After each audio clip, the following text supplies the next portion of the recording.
Olá, bom dia. Em primeiro lugar, gostaria de agradecer à Ana Clara e à Ana Júlia por este momento tão abençoado de nos recordar a mensagem de Jesus que diz não desistir. Não desistir os mais pequeninos, não desistir os mais adultos, nem os mais idosos. Não desistir. O Senhor está para voltar. Amém. E queridos, eu sei que por vezes a vida não é fácil. Enquanto caminhamos por aqui, o Senhor não mentiu. Ele disse que nós teríamos aflições. Mas o Senhor também, no mesmo versículo, diz: mas tendo bom ânimo, porque eu venci. Então, queridos, todos nós aqui estamos pela graça de Deus. Aqui estamos neste sábado de manhã que Deus permitiu que aqui estivéssemos. E eu, de uma forma muito particular, grata ao Senhor por este privilégio, por esta alegria de poder estar convosco. Obrigada, querida irmã Maria Alice, o irmão Rogério, por este momento e este convite de poder estar aqui convosco nesta manhã. Agradeço também ao pastor Artur Machado, que também tomou todas as providências para que tudo pudesse concorrer para que esta manhã pudesse estar aqui convosco. E com certeza trago um abraço carinhoso da parte da administração, o pastor presidente, o pastor António Amorim, o pastor António Carvalho, o tesoureiro executivo, e também do nosso irmão Rui Dias, o tesoureiro da União. Que Deus nos possa abençoar a todos nós. Obrigada, Carmen, também por esta manhã. Já foi uma grande bênção. E sabem, a Carmen estava a falar esta manhã e eu estava a pensar, não é por acaso que nós temos 2 trimestres, os 2 relacionados com questões familiares, de relacionamentos, de posturas práticas na nossa própria sociedade. Seja dentro da nossa casa, se calhar vou puxar isto um bocadinho mais para baixo, seja dentro da nossa própria casa ou também em relação àqueles que estão à nossa volta.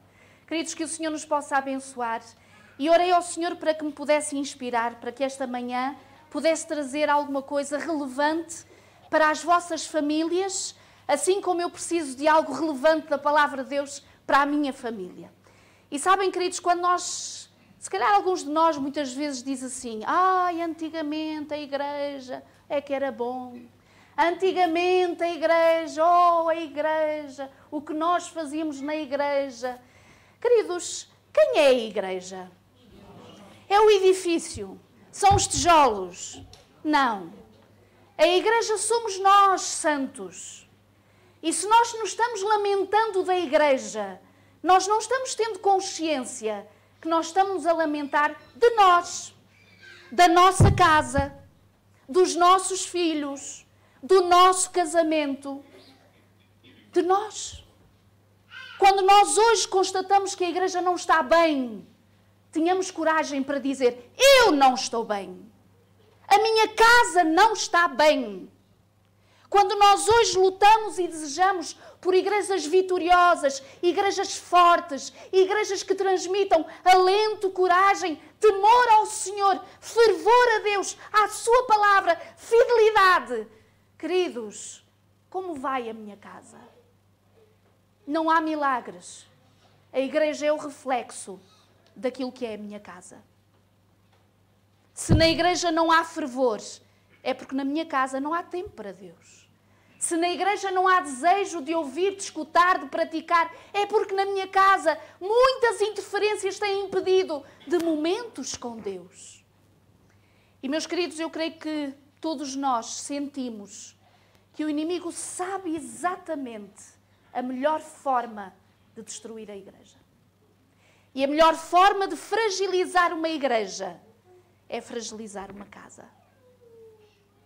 Um casal, um casamento que não seja vitorioso, uma família que não esteja unida, é o resultado de uma igreja dividida, é uma igreja que não tem vitórias. Então, queridos, esta manhã eu gostava de trazer para vós o estudo de uma história que não sei se vós a conheceis. Quando eu orava ao Senhor para me mostrar mais mensagens daquilo que nós como família precisamos, Ele mostrou-me esta. E daqui a pouco, se calhar, ireis ter o mesmo sentimento que eu estive quando eu estava a estudar. Eu convido-vos a abrirem a palavra de Deus em 2 de Reis. Vamos ao livro de 2 de Reis. E vamos aí ao capítulo 9. Vamos ver o 9, vamos ver o 10 e ficamos no 9 e 10. E mesmo assim não vamos ler todos os versículos, está bem? No capítulo 9, portanto, todos nós já ouvimos falar com certeza do profeta Eliseu. Todos já sabem a história, Eliseu, Elias, mas não é essa que eu vou buscar. Mas é isso o contexto, para nós percebermos o contexto. Então, em determinada altura, no capítulo 9 de 2 de Reis, logo no versículo 1, há aqui uma orientação que vem da parte de Deus. Vamos tentar compreender qual. Capítulo 9, versículo 1 diz assim: Então o profeta Eliseu chamou um dos discípulos dos profetas e disse-lhe: Olha, cinge os lombos, leva contigo este vaso de azeite e vai-te a Ramote-Gileade. E chegando lá, vê onde está Jeú, filho de Josafá, filho de Ninzim, entra, fala levantar-se do meio dos seus irmãos e leva-o à câmara interior, toma o vaso de azeite, derrama-lhe sobre a cabeça e diz-lhe: Assim diz o Senhor, estou no versículo 3, ungi-te rei sobre Israel, e então abre a porta e foge e não te detenhas. É interessante que este capítulo começa por dizer que há uma ordem da parte de Deus, através do profeta Eliseu, a um dos outros seus súbditos, que trabalhava com ele, para ir a algures a alguém e ungí-lo como rei, dizia o Senhor. Faz isso, vai a este homem que é Jeú e unge-o como agora o rei de Israel. Vamos tentar perceber quem era Jeú. Este nome até nem é muito conhecido. O nome de Eliseu, de Elias, conhecemos muito bem. Este nome não é conhecido. Vamos tentar compreender. Então, o que é que aconteceu? Versículo 4. Foi, pois, o moço, o jovem profeta, a Ramote-Gileade. Portanto, estou em 2 de Reis, capítulo 9, versículo 4. Agora o 5. Entrando ele, eis que os capitães do exército estavam sentados e ele disse: Capitão, eu tenho uma mensagem para te dizer. E perguntou-lhe Jeú: Mas a qual de todos nós? E respondeu-lhe ele: A ti, capitão. Então levantou-se Jeú, entrou na casa e o jovem derramou-lhe o azeite sobre a cabeça e disse-lhe: Assim diz o Senhor Deus de Israel: Ungi-te rei sobre o povo do Senhor, sobre Israel. Versículo 7. Qual iria ser a sua função? Ferirás a casa de Acabe, o teu senhor, para que eu vingue da mão de Jezabel o sangue dos meus servos, os profetas, e o sangue de todos os servos do Senhor. Toda a casa de Acabe perecerá. Exterminarei de Acabe todos do sexo masculino, quer escravo, quer livre em Israel. Porque farei à casa de Acabe como à casa de Jeroboão, filho de Nebate, e como à casa de Baasa, filho de Aías, e os cães devorarão Jezabel no campo de Jezreel, e não haverá quem a enterre. Dito isto, este jovem abriu a porta e fugiu. E nós agora estamos a perguntar: mas porquê é que ele tem que entrar a dizer o recado e foge? Qual é o problema? Porquê é que ele não vai descansado? É a ordem de Deus. Só que este capitão Jeú era capitão de quem? Era de Acabe. E daí nós entendermos o conselho que lhe foi dado, porque pudera. E ele vai ao próprio um dos capitães do exército de Acabe e vai dizer: olha, agora a missão que Deus te dá é tu virares-te contra o teu senhor, contra a esposa do teu senhor, e vais matar todos do sexo masculino e vais fazer toda esta obra de exterminar aqueles que destruíram os profetas de Deus. Queridos, desde já um parênteses. Eu sei que às vezes podemos desanimar pelas injustiças que vemos à nossa volta. Às vezes podemos nos desencorajar ao olharmos a nossa própria sociedade e percebermos e clamarmos ao Senhor e gritarmos: porquê? Até quando? Como é que é possível? Como é que inclusive se assina por baixo para fazer-se o que é errado? Mas este exemplo mostra-nos que, embora a justiça humana possa demorar, há uma justiça que virá em tempo oportuno. Essa não falhará. É a justiça de Deus. Algumas já a vemos hoje, ocorrerem nos nossos próprios dias, mas alguma delas temos que ser pacientes e perseverantes para aguardarmos aquele dia em que o Senhor colocará todas as coisas no seu devido lugar. Então este homem recebe da parte de Deus, ele que estava habituado, ele era capitão, chefe, um líder, a destruir todos aqueles que eram os profetas do Deus de Israel. E o Deus de Israel olha para este homem que destruiu todos os seus profetas e olha para ele e diz assim: agora tu vais ser um rei de Israel. E nós poderíamos dizer, será que este homem aceitou? Será que este homem aceitou o desafio de pensar, eu, rei de Israel, afinal daqueles de quem eu até agora sempre lutei contra, a quem o meu Senhor sempre me mandou matar? Mas este homem aceitou o convite. E sabem, quando Deus olha para alguém, nós muitas vezes vemos o quê? Apenas e só o quê? O exterior, não é? E conhecemos aquelas histórias que o Senhor diz, olha, Deus não olha só o exterior, Deus olha também o que está lá dentro. E Deus olhou este homem e percebeu que estava ali alguém que poderia fazer uma obra como ninguém. Uma obra em que toda a apostasia cada vez mais estava espalhada por todo Israel. Parece que Deus estava a dormir. Todos os seus profetas, quase todos, estavam sendo mortos. Onde estás, Senhor? Mas Deus levanta um. E um dos que menos esperamos, do exército inimigo, capitão Jeú, para ir fazer a obra de Deus. E ele fê-la muito bem, queridos. Se vós depois lerdes, eu vos convido. Este sábado à tarde, debaixo de uma árvore, à fresquinha, levem a vossa Bíblia, abram-na, leiam todo o relato. Não vamos ter tempo para pouparmos algum tempo.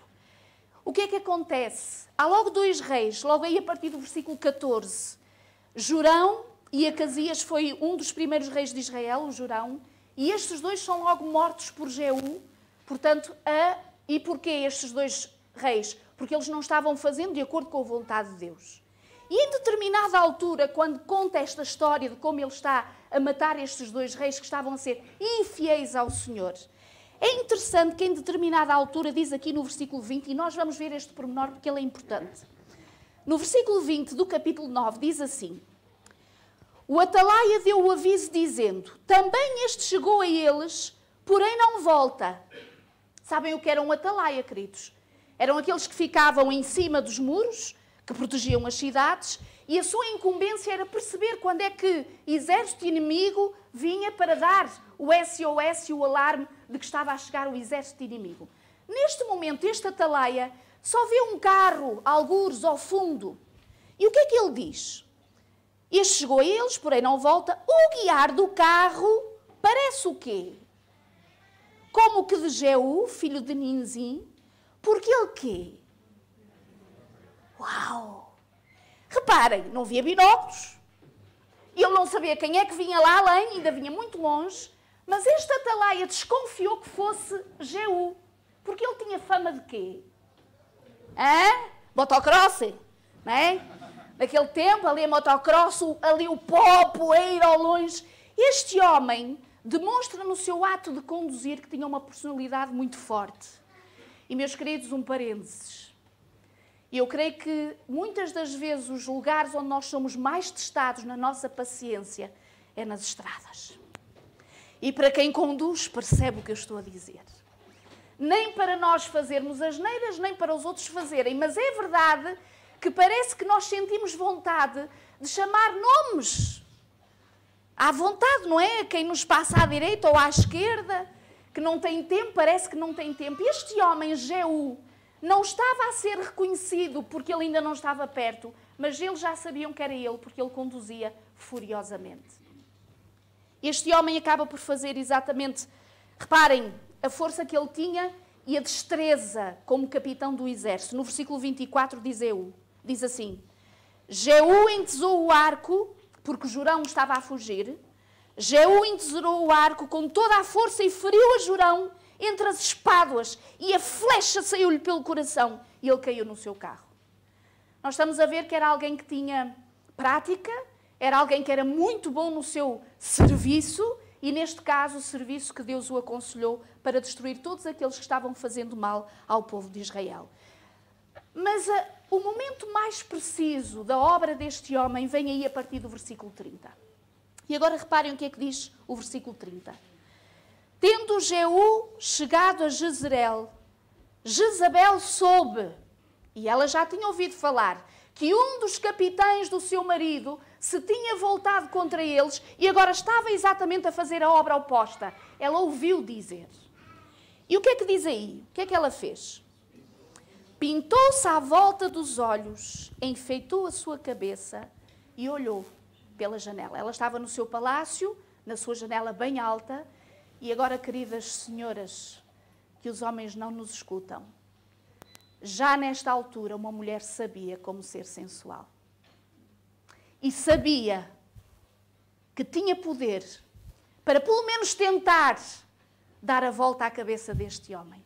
Porque é evidente, ele estava destruindo todos aqueles que tinham feito a sua obra, a obra de Jezabel. E ela sabia o que lhe esperava e o que lhe aguardava. E era este Jeú, ex-capitão do seu próprio esposo, que vinha exatamente para a matar.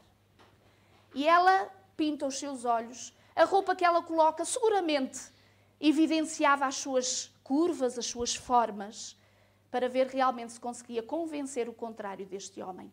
Só que este homem, queridos homens e jovens, ia no nome de Deus.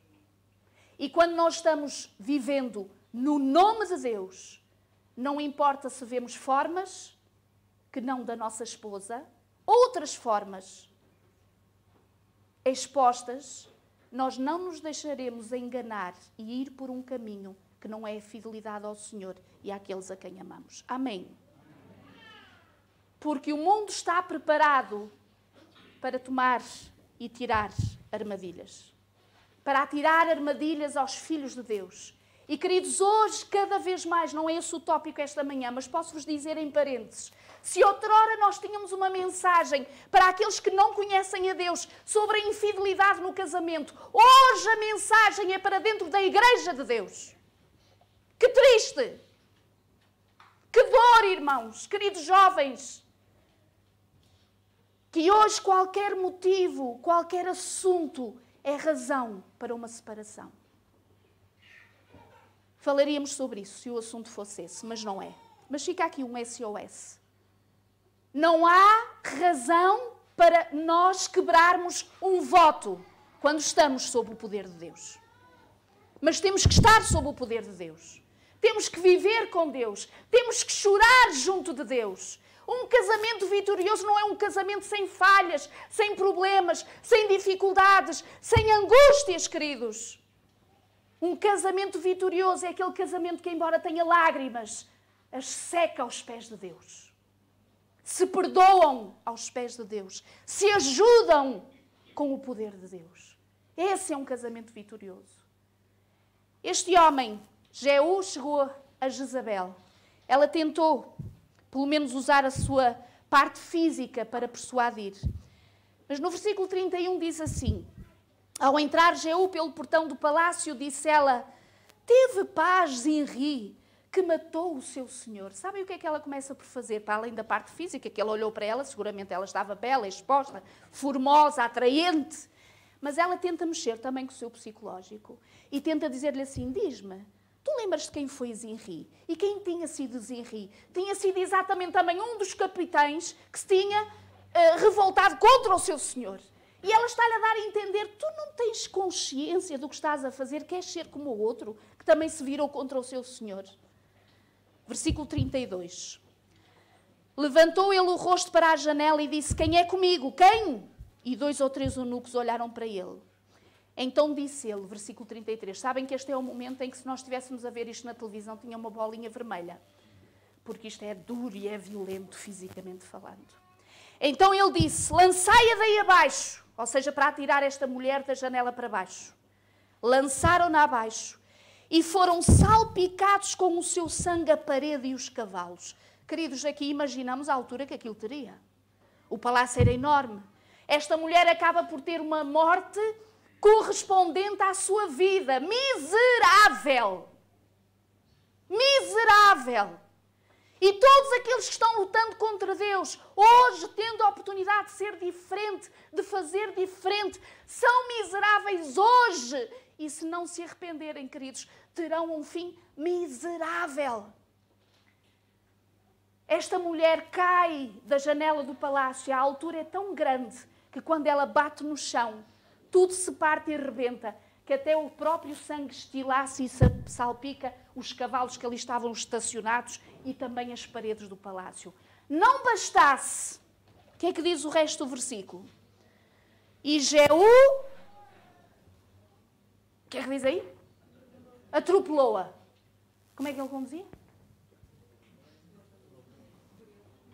Uau! Já foi o que foi a sua queda.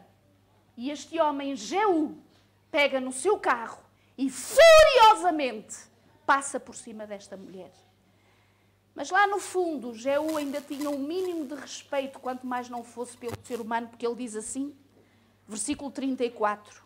Entrando ele e havendo comido e bebido, disse, olha, olhei por aquela maldita e sepultai-a porque é filha de rei. É verdade que o seu fim é miserável, mas ao menos sepultai-a, não a deixais aí. Mas o que é que diz o versículo 35? Foram para a sepultar, porém não acharam dela senão a caveira, os pés e as palmas das mãos. E o que é que se estava a cumprir, queridos? Lembram-se? A profecia. Aquele que havia dito a Jeú, olha, vai que tu vais ser meu instrumento, mas no campo de Jezreel não se verá a Jezabel. Queridos, neste momento nós já podemos ver a postura de Jeú. Mas eu gostava de ir ainda um bocadinho mais longe, quando no capítulo 10 nos dá aqui um toque sobre um pormenor muito interessante que eu gostava de ver convosco. A partir do versículo 15, vocês depois leiam, por favor, capítulos 9 e 10, mas a partir do versículo 15 do capítulo 10, diz assim: Tendo partido dali, encontrou Jonadab, filho de Recabe, que lhe vinha ao encontro. E Jeú saudou e perguntou-lhe, tens tu sincero o coração para comigo, como o meu é para contigo? Queridos, é evidente que um homem que estava habituado a trabalhar no exército do esposo de Jezabel, de Acabe, obrigada, é evidente que ele agora desconfiava, não sabia quem é que estava por ele ou estava contra ele. Então ele encontrou um jovem e disse, tu és por mim, és contra mim, olha que eu sou por ti, dizia ele. E respondeu o Jonadab, eu tenho o coração por ti, então se tens, dá-me a mão. Jonadab deu-lhe a mão e Jeú fê-lo subir para onde? Eu imagino este jovem, uau, é aquele que conduz furiosamente e de certeza, quer ser, só se fosse aqueles jovens que dizem, yes, gosto destas coisas. Mas se fosse um jovem que não gostasse muito destas coisas, deve ter ficado atrapalhado. Mas ele mandou subir para o carro e agora reparem a palavra que Jeú tem para com este jovem. E disse-lhe, vem comigo e verás o quê? O meu zelo para com o Senhor. Irmãos, todos nós estamos a precisar de homens e mulheres zelosos, de pais e mães zelosos, de maridos e esposas zelosos, de filhos zelosos, uma igreja zelosa, aquela que se orgulha, no melhor sentido da palavra, de ser fiel, zelosa para com Deus. E este homem diz assim, olha jovem, queres aprender alguma coisa? Vem cá, só para o meu carro. Eu vou-te mostrar qual é o meu zelo para com o Senhor. E vem agora a história a seguir. Interessante. Vamos ler o versículo 18. Já agora um parênteses. Estareis a perguntar o que é que isto tem a ver com as famílias. Eu também me perguntei o que é que isto tem a ver com as famílias. Mas o Senhor vai mostrar. Versículo 18. Juntou Jeú a todo o povo e disse-lhe, Acabe serviu pouco a Baal, Jeú, porém, muito servirá. E agora nós dizemos assim, como é que é? Então, mas afinal, está ele por Deus ou está ele por Baal? Vem ele do exército do Senhor ou vem ele do exército outra vez dos de Baal? Vamos continuar. Pelo que chamai-me agora todos os profetas de Baal, todos os seus servidores, todos os seus sacerdotes, não falte nenhum, porque tenho grande sacrifício a oferecer a Baal. Todo aquele que faltar não viverá. Reparem, este homem começa por dizer e dar o sonido e a advertência para que todos aqueles que servissem a Baal viessem a um ajuntamento. E dizia ele, vocês acham que Acabe serviu a Baal? Foi pouco, eu vou servir muito mais. Mas qual era o objetivo de Jeú? Vejam agora o fim do versículo. Porém, Jeú fazia isto com astúcia, para destruir os servidores de Baal. Este homem pensou em reunir num só lugar todos aqueles que ainda restavam de adoradores a Baal. E ele diz, eu vou-me fazer passar por adoradores, e eles virão, e qual era o seu objetivo? Vejam o versículo 24. Entrando eles a oferecerem sacrifício e holocaustos, Jeú preparou da parte de fora 80 homens e disse-lhes, se escapar alguns dos homens que eu entregar nas vossas mãos, a vida daquele que o deixar escapar responderá pela vida dele. Então qual era o seu objetivo? Terminaria a adoração E quando estes homens e mulheres fossem a sair do lugar de adoração, estariam rodeados do exército do próprio Jeú, agora lutando por Deus para exterminar todos estes homens e mulheres. Queridos, o que é que aconteceu? Versículo 25. Sucedeu que, acabado o oferecimento do holocausto, ordenou Jeú aos da sua guarda e aos capitães: entrai, feri-os, que nenhum escape. E feriram-nos aos fios da espada, e os da guarda e os capitães os lançaram fora, penetraram no mais interior da casa de Baal, tiraram as colunas que estavam na casa de Baal, queimaram-nas, também quebraram a própria coluna de Baal, derribaram a casa de Baal, transformaram em latrinas até o dia de hoje. E assim Jeú exterminou de Israel a Baal. Amém. Grande homem do Senhor, grande reformador. E, meus queridos, hoje o mundo está precisando, as nossas casas estão precisando de homens e mulheres de reforma, de poder, de zelo, de fidelidade, de entrega, de seriedade, de verdade ao Senhor. Amém? Amém. Mas nós não estamos sendo, queridos. Nós estamos, no fundo, nos misturando com aquilo que não é o certo e dizer não é tão mal assim. Oh, deixa lá, é só um detalhe. Queridos, o mundo hoje, a igreja hoje, nós hoje, como filhos de Deus, homens, mulheres, jovens, crianças, mais do que nunca, temos que ser firmes num assim diz o Senhor. Amém. E este homem fez de uma forma tão extraordinária que ele foi recompensado pela sua fidelidade. Reparem o versículo 30.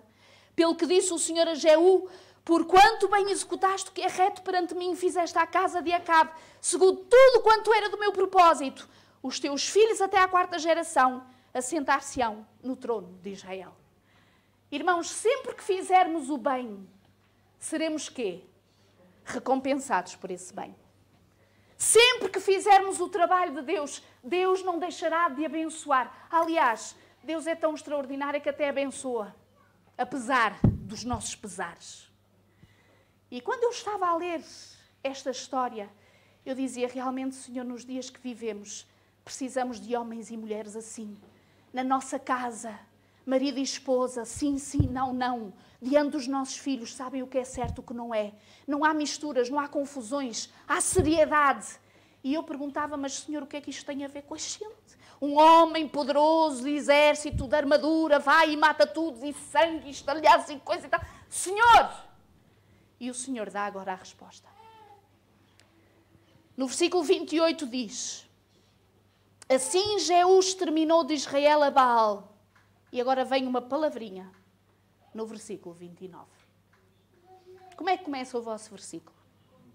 Contudo, porém, este homem maravilhoso de exército que fez e mata e tudo e quem e faz a vontade de Deus, porém, contudo, este homem não se apartou, Jeú, de seguir os pecados de Jeroboão, filho de Nebate, que fez pecar a Israel, a saber dos bezerros de ouro que estavam em Betel e em Dan. E agora vejam o versículo 31. Mas Jeú não teve cuidado de andar de todo o seu coração na lei do Senhor, Deus de Israel, nem se apartou dos pecados de Jeroboão, que fez pecar a Israel. Sabem, queridos, quando eu leio estes dois versículos, um SOS para todos nós. Por mais extraordinário que possamos conhecer uma pessoa e que a admiremos, que ela tenha feito bem todos os dias da sua vida, que ela tenha sido um grande homem e mulher de Deus, ela continua a ser humano. E este homem, o Senhor está a dizer, fez uma grande obra, mas não era perfeito. Mas tinha os seus problemas. Mas problemas tanto que nós dizemos assim, então mas o Senhor manda destruir aqueles que fazem as adorações que não é a Deus e Ele próprio também adora alguma coisa que não é Deus. Pois é. E sabem mais qualquer coisa que o Senhor nos quer esta manhã dizer? Eu pedi ao jovem para colocar o PowerPoint. Só trago 2 ou 3 citações. Sabem, quando eu preparo as minhas mensagens, uso 3 coisas.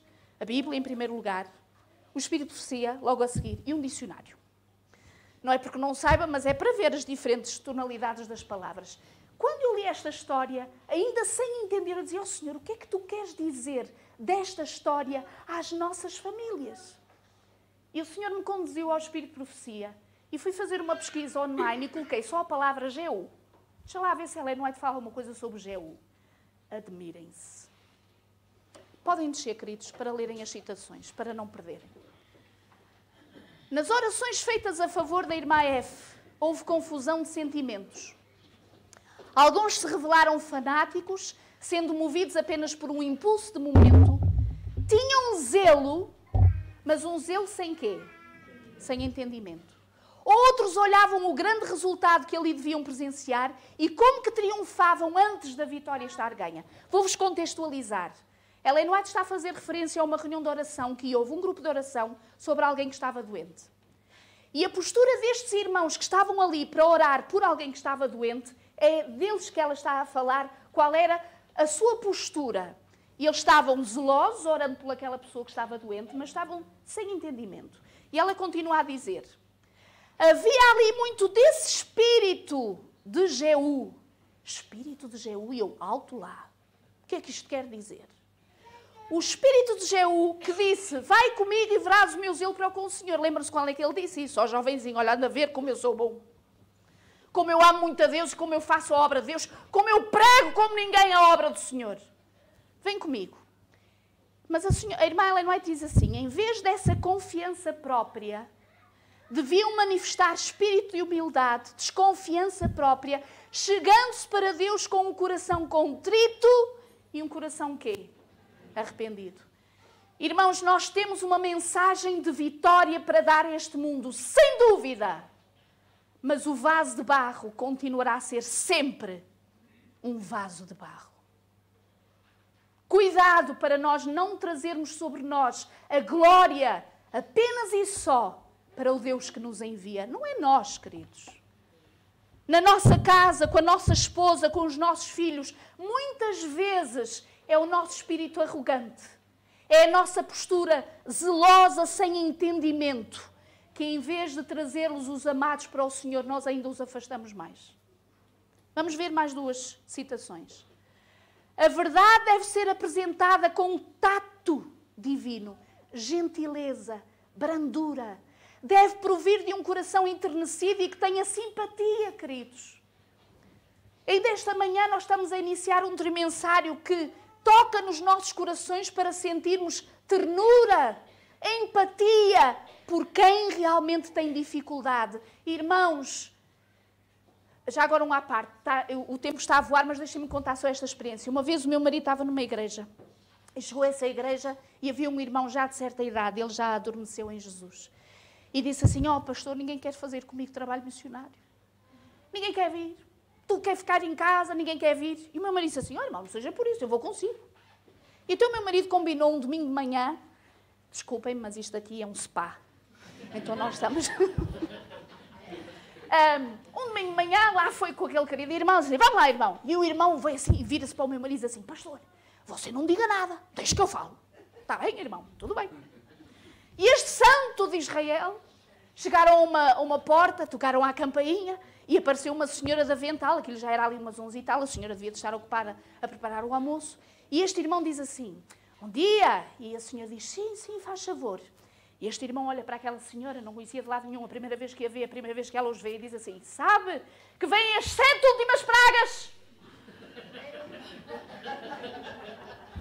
E a gente diz assim, vem ou não vem? Vem. É mentira? Não. Mas então? Hã?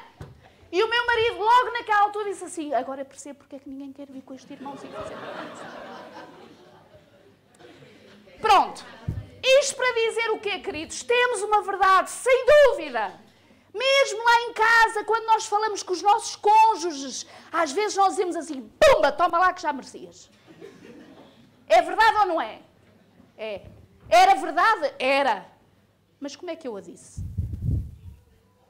Isso dá-me o direito, não importa como, não importa quando, não importa onde. O Senhor dá o alerta, tato, gentileza, brandura. E o Senhor continua. Necessitamos de íntima comunhão com Deus. De contrário, o eu se erguerá, como ocorreu com Jeú. E logo proferiremos uma torrente de palavras inadequadas que não serão como o orvalho ou como os suaves chuveiros que fazem reviver as plantas ressequidas, queridos. Quantas vezes os nossos filhos fogem de nós porque nós dizemos assim, porque é verdade e ponto final. E eu ganhei o argumento, mas perdi a pessoa. E o Senhor nos está a dizer que temos uma verdade, sem dúvida. Temos poder na verdade que proclamamos, com certeza. Mas tem que ser o Espírito de Deus, não o Espírito de Jeú, queridos. E um Espírito de Jeú acha-se sempre melhor do que o outro. Acha que pode e tem poder em relação ao outro. E que o outro tem que aprender sempre alguma coisa comigo. Este é o espírito de Jeú. É um orgulho que não é santificado, queridos. Quando o Senhor diz, sejam as nossas palavras delicadas ao procurarmos, conquistar as almas, Deus será sabedoria para aquele que busca sabedoria de uma fonte divina. Palavras delicadas. Irmãos, eu não estou aqui e vou referir e sublinhar para não ser mal entendida, que nós não devamos proclamar a verdade, dizer a verdade sempre.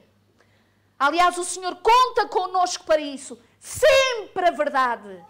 Mas o Senhor quer que essa verdade não vá na força da pessoa, mas no poder do Espírito de Deus. E esse faz a diferença. A minha verdade no meu poder, mesmo sendo verdade, sabem o que é que faz, queridos? Estraga, separa, divide. Não é isso que o Senhor quer. E terminando, se quisermos entrar no gozo do nosso Senhor, precisamos colaborar com Ele, com o calor do amor de Jesus no coração. Veremos sempre algum meio de alcançar a mente e o coração dos outros. Esse amor nos tornará abnegados, refletidos, bondosos, e a bondade abre a porta dos corações. Meus queridos, eu comecei a entender o que o Senhor queria dizer. Hoje, a derrota que estamos a ter no seio das nossas famílias é porque nós não estamos a viver relacionamentos abençoados pelo Espírito de Deus. Nós estamos a viver relacionamentos no Espírito de Jeú. Eu tenho a minha verdade. Eu sei bem o que é. Eu acho que... E, meus queridos, estamos a estragar aquilo que Deus quer unir. Nós não estamos a colaborar com Ele, queridos. Sabem como é que termina esta citação? A brandura é muito mais poderosa do que quê? Do que o espírito de Jeú. Irmãos, Deus sabe o que é que se passa lá na vossa casa. Eu não sei. Mas uma coisa eu sei. É que o mesmo inimigo que quer entrar na minha casa para destruir o meu casamento e a minha família é o mesmo inimigo que quer entrar na vossa. E muitas vezes, até em nome de Deus e pegando na palavra de Deus, em vez de sermos bênção para a nossa casa, nós estamos destruindo o nosso casamento e os nossos filhos. Irmãos, esta manhã o Senhor nos chama a atenção e nos perturba a perguntar só isto. E lembrem-se, quando tiverem que falar com o vosso marido, a vossa esposa, os vossos filhos, ou os vossos pais, ou os netos, ou os avós, a vossa família, perguntem só isto. Eu tenho que dizer alguma coisa, e até é verdade. E o Senhor que vos ajuda a fazer só esta pergunta, eu vou perguntar, em que espírito? No espírito de Jeú? Um zelo orgulhoso humano? Ou vou fazê-lo no Espírito de Deus? Queridos, desejo-vos vitórias, muitas vitórias. Desejo-vos para os dias que hoje correm, tão solenes, em que cada vez mais as famílias estão diluindo e se perdendo e se distribuindo e se dividindo. É hora de se agarrar à palavra de Deus mais do que nunca, sem dúvida. Mas não usem essa palavra como arremesso. Não usem essa palavra com um poder desmedido na força do eu. Mas vamos usar essa palavra no poder único que pode transformar a nós e aqueles que mais amamos, que é a nossa casa, a nossa igreja, a nossa sociedade, que é o Espírito de Deus. Que o Senhor nos abençoe. Amém.